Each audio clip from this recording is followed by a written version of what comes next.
నమస్కారం. ఈరోజు special topic వర్షాకాలం. వర్షాకాలం వచ్చిందంటే చాలు అడవి మొత్తం పచ్చదనంతో నిండిపోతుంది. అడవిలో ఉండే ఎత్తైన కొండలపై నుంచి వర్షపు నీరు జాలువారుతుంటే ఆ చుట్టూ ఉన్న ప్రాంతమంతా ఆహ్లాదకరంగా ఉంటుంది. ఎత్తైన కొండల నడుమ జలపాతం చూస్తూ ఉంటే ఒక్కసారైనా చూడాలని అనిపిస్తుంది. పెద్దపల్లి జిల్లాలోని సబ్బితం జలపాతం నయగారా జలపాతాన్ని తలపిస్తూ కనువిందు చేస్తుంది.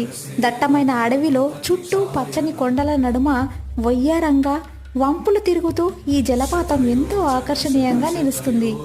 నిన్నటి దాకా ఎండవేడికి మోడుబారిపోయిన అడవి తొలకరి రాకతో పులకరించి నేడు పచ్చని దుప్పటి కప్పుకుంది. అలాగే వాగులు, వంకలు, సెలియేళ్లు, జలపాతాలు జీవం పోసుకున్నాయి.